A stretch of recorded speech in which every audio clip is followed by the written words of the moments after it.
My name is Diego, and this is going to be my review of the Casio keyboard CT-X700. And stay tuned to the end of the video in which I'm going to tell you if this is the best keyboard that we have found for a beginner. Let me quickly tell you that my reviews are not very technical. I try to go from the standpoint of being a piano teacher and tell you if this keyboard, the keys, the sounds, the drum beats that it has, and the music tools that it comes with are good for a beginner. Let's talk about the keys. This keyboard has 61 keys and they are touch sensitive, which is very important. It means that you can play loud or soft and the keyboard would react to that. At the same time, they don't feel cheap. They don't feel like they're gonna break easily.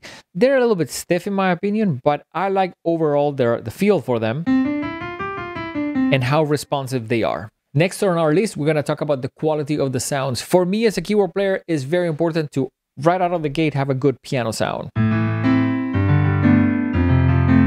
And I think this keyboard has a very nice piano sound overall. If you start moving in between the first, I guess, couple of sounds, to me, all of them sound very similar. They have a little bit of a different quality of the sound, but it's very similar. But once you start moving into other categories, a lot of them are very nice. That's an electric piano, for example, like this is an acoustic guitar.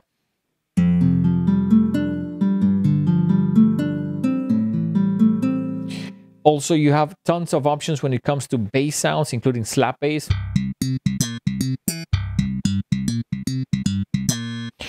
You also have very nice strings, which I think is a must in any type of keyboard.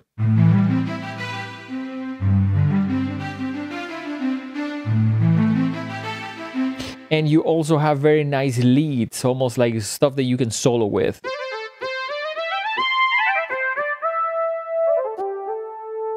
So definitely lots and lots of options. 600 sounds overall, but definitely a lot of very usable ones. As a keyboard player, you don't need tons of them, but definitely this has a lot of options when it comes to like things that you're going to be using and things that also are probably going to spike a little bit of your creativity. Let's talk about the drum beats. This keyboard has 195 of them, and about 10 of them, I believe, are programmable by the user. Now, definitely tons of options. This is the first one that comes with. Lots of different styles. A lot of them are pretty usable. When it comes to some of them sound pretty similar, but you can get into other categories. And you even have some world type of sounds like this one. So definitely enough variety. They're easy to almost manipulate, especially in tempo. And at the same time, I think they're very like almost usable, which I think for me is important to put drum beats there that actually you're going to be able to use to play a song or to practice a song.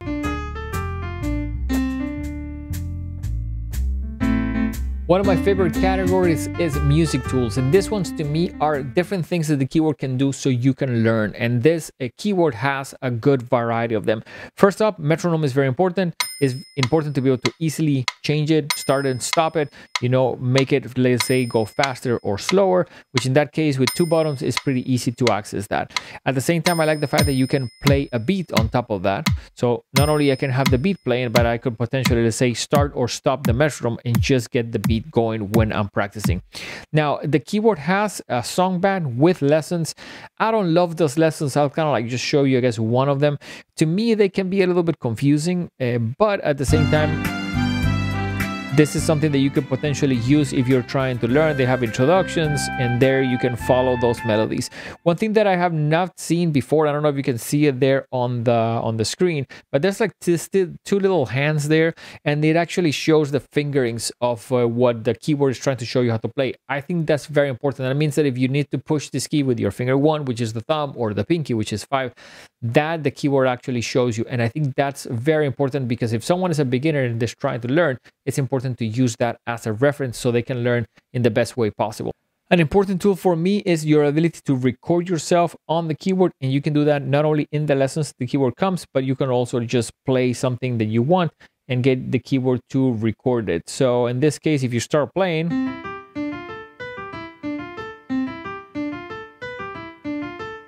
and I think with that we should be able to get that played. One cool thing that was added to this keyboard that is one of the first times that I see it is it has piano exercises as part of the song bank. And I think that's cool because not only you want to be practicing songs, but also you should be doing exercises as a way to get better. Another cool music tool that a keyboard like this has is the ability to produce accompaniments based on the notes that I'm going to be playing on my left hand. So if I start a drum beat and I play a chord, the machine will calculate and almost produce what a little band would do, and then I can use my right hand to, let's say, solo.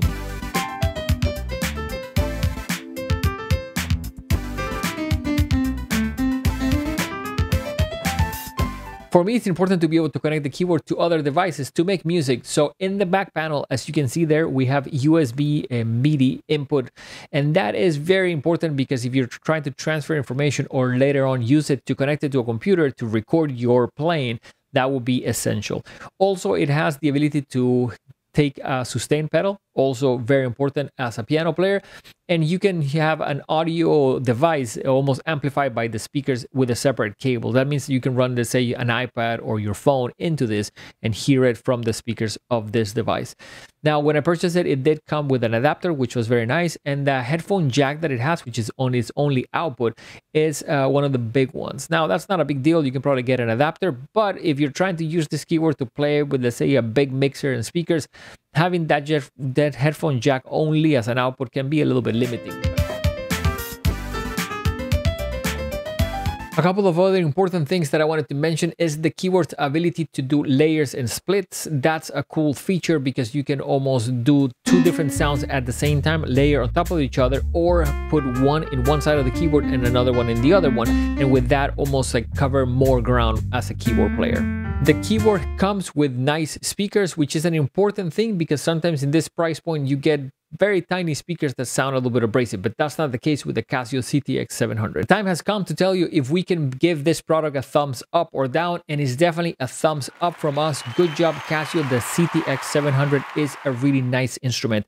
When I tested it out, I played it for what felt like was an hour with my son on me on a baby wear, and we were both truly having fun and jamming to the sounds for a long time. It felt very easy to navigate it. It felt fun to play a lot of the sounds, and that to me is exactly what you want out of an instrument that almost inspires you to be better, to practice, and to learn more about music. This product definitely has enough features for anyone that will be considering purchasing, especially if you are a beginner or if you like some of the features that I covered as something that you want to have access to. Don't forget to check the description of this video for some free resources, and at the same time check our main website, thehitmusicstudio.com, for more information of what we do here at The Hit. We'll see you guys on the next one. Thank you for watching.